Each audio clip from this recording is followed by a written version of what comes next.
बातों से बात निकली तो रहा नहीं गया।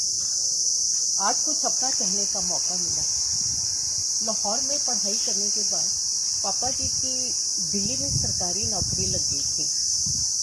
So I was born, brought up and educated in Delhi. बचपन हंसते खेलते बीत गया। जवानी की दहलीज पे पांव रखा। माशाअल्लाह देखने सुनने में ठीक ठाक ही थे। तो अपने आस पड़ोस, अपने फ्रेंड्स में, अपने स्कूल में फिल्म अभिनेत्री आशा पारेख के नाम से मशहूर हो गई। अल्हड़ उम्र थी। अपने आप को आशा पारेख ही समझना शुरू कर दिया। उन्हीं की तरह मेकअप करना शुरू कर दिया, उन्हीं की तरह हेयर स्टाइल बनाने शुरू कर दिए। उन दिनों में आशा पारेख जी बहुत ऊंचे ऊंचे पफ और जूड़ा बनाया करती थी। तो उनकी नकल करके मैंने भी वैसे बनाना शुरू कर दिया। तो जैसे घर से तैयार होके मैं निकलती थी तो हमारी माँ जोर से हाथ मार के मेरा सारा पफ दबा दिया करती थी, क्योंकि घर का एटमॉस्फेयर काफ़ी कंजर्वेटिव था।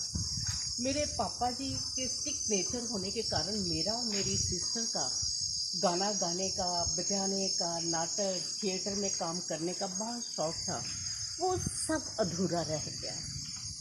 हमारे पड़ोस में एक फैमिली हुआ करती थी जो कि थिएटर में काम करते थे। तो रोज शाम को उनके आंगन में रिहर्सल हुआ करती थी, और हमें तो अलाउड ही नहीं था देखना। तो मैं और मेरी सिस्टर छुप छुप के झाड़ियों में से वो रिहर्सल देखा करते थे। 9th क्लास में आ गए तो 9th क्लास में आके हमें अपने सब्जेक्ट कॉम्बिनेशन चेंज करने पड़ते थे। मैंने एप्लीकेशन फॉर्म लिया और अपनी चॉइस के सब्जेक्ट्स लिखे। Hindi, English was compulsory and history, pol science and music. शाम को पापा जी से सिग्नेचर करवाने थे। उनको एप्लीकेशन फॉर्म दिया, उन्होंने पढ़ा। जैसे उन्होंने म्यूज़िक देखा, उन्होंने लिया और एप्लीकेशन फॉर्म फेंक दिया। कहने लगे हम मरासी नहीं हैं जो गाना बजाना सीखेंगे। दूसरे दिन मैं लेके आई फिर एप्लीकेशन फॉर्म, और उन्होंने अपनी चॉइस के सब्जेक्ट लिखे। Hindi, English, history, pol science and higher mathematics. तो 9th, 10th, 11th तक वो जो alpha, beta, theta, sine theta, cos theta, algebra, Pythagoras theorem, ये सब पढ़ा। आज तक वो लाइफ में काम नहीं आया। म्यूजिक लिया होता कहाँ से कहाँ होते। स्कूल की पढ़ाई खत्म हो गई, कॉलेज में एडमिशन लिया। कॉलेज में आते बड़ा अच्छा एटमॉस्फेयर लगा, खुला। अपने मनपसंद गाने गाने शुरू कर दिए, नाटकों में पार्ट लेना शुरू कर दिया। तो उन दिनों कॉलेज में एक प्ले हुआ, कृष्ण राधा की प्रेम कथा। तो उसमें राधा का रोल करने का मौका मिला। मैं तो सातवें आसमान पे थी जब मेकअप हुआ, स्टेज पे शो किया। I was the happiest person on this earth.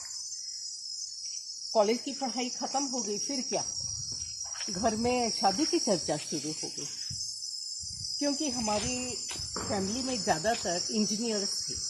तो हमारे पापा जी को भी बड़ा शौक था कि मेरा सन इन लॉ भी इंजीनियर होना चाहिए।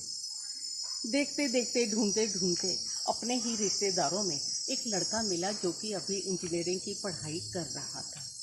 उन दिनों में वो बीएससी करके इंजीनियरिंग में गए थे।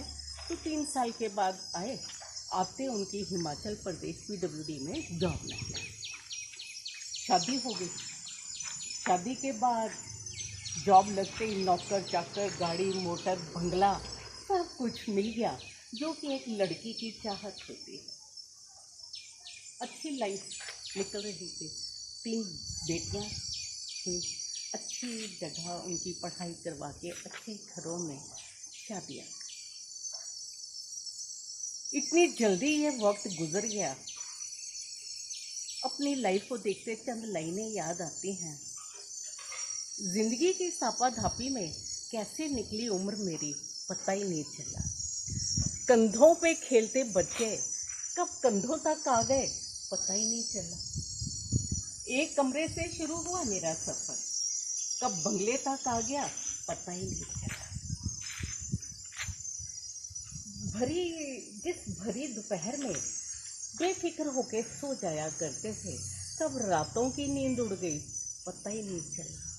जिन काले घने घुंघराले बालों पे बड़े इतरा के चला करते थे हम, कब रंगना शुरू कर दिया पता ही नहीं चला। जिस भरे पूरे परिवार में बड़े इठला के चला करते थे हम, जिस भरे पूरे परिवार में बड़े इठला के चला करते थे हम, कब दो पे सिमट के रह गए पता ही नहीं। सुखद लाइफ बिताने के बाद पति की रिटायरमेंट हो गई। हम अपने बनाए हुए घर हिमाचल प्रदेश में रहने लगे।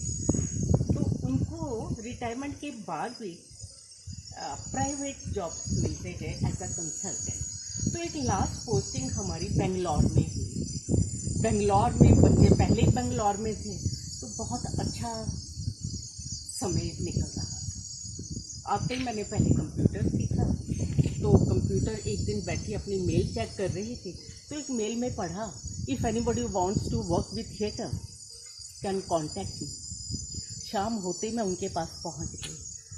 तो उन्होंने मुझे नेक्स्ट डे 10 बजे रंगा शंकरा में आने को बोला। अगले दिन मैं सुबह 10 बजे रंगा शंकरा पहुंच गई। उन दिनों में वहाँ पे sweet and short and sweet place theatre वो कंपटीशन चल रहा था, फेस्टिवल चल रहा था। तो जाते मैं वहाँ की ऑर्गेनाइज़र अनीता मित्रा जी से मिली, तो उन्होंने मुझे बैक स्टेज का काम दे दिया। आई वॉज सो हैप्पी कि एटलीस्ट मुझे थिएटर से जुड़ने का काम तो मिला। प्रोग्राम शुरू होने वाला था, तो एक डायरेक्टर मेरे पास आके कहने लगे, सुरेश जी क्या आप मेरी हीरोइन का मेकअप कर सकती हैं? मैंने कहा ज़रूर करूँगी। मैंने कहा आपको किस टाइप का चाहिए?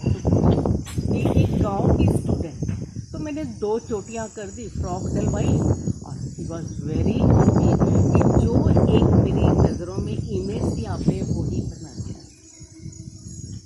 प्रोग्राम ख़त्म हो गया। तो उसके बाद मैं रंगा शंकरा कैंटीन में बैठी साबूदाना वड़ा और चाय पी रही थी। वही डायरेक्टर फिर मेरे पास आए और मेरे को आके कहा, सुरेश जी क्या आप हमारे साथ प्ले में काम करेंगे? 2 मिनट तो मैं स्टन हो गई कि ये क्या पूछ रहे हैं, मैं क्या सुन रही। मैंने एकदम हाँ कह दिया। तो कहने लगे कि आप नेक्स्ट संडे को एक स्क्रिप्ट लिख के लेके आओ ऑडिशन के लिए। तो मैं घर गई और मैंने मुंशी प्रेमचंद जी की ईदगाह स्टोरी का छोटा सा स्क्रिप्ट लिखा और मैं संडे को उनके पास पहुंच गई। जब जैसे ही मैं गई तो वहाँ पे 10-15 लोग टेबल के आसपास बैठे हुए थे। एक एक करके सबने अपना स्क्रिप्ट पढ़ा। तो मेरी बारी लास्ट में आई, तो मैंने पढ़ा, अम्मा सबसे पहले वापस आऊँगा, डरना मत, बिल्कुल मत डरना। तो उन्होंने हाथ से ऐसे किया। 1 मिनट के लिए मेरे को लगा कि इनको मेरा बोलना पसंद नहीं आया। थोड़ी देर के बाद उन्होंने अपने बैग से एक स्क्रिप्ट निकाला और मेरे हाथ में दे दिया। वो स्क्रिप्ट था सादत हसन मंटो साहब की शॉर्ट स्टोरी। उस दिन तो क्या मेरी एक हालत थी वो आप समझ सकते। मैं तो 7वें आसमान में थी। स्क्रिप्ट लिया, सारा पढ़ा और उनके साथ बेंगलोर के तकरीबन सारे ऑडिटोरियम्स में हमने परफॉर्म किया। नीनासम भी हम उनके साथ जाके आए।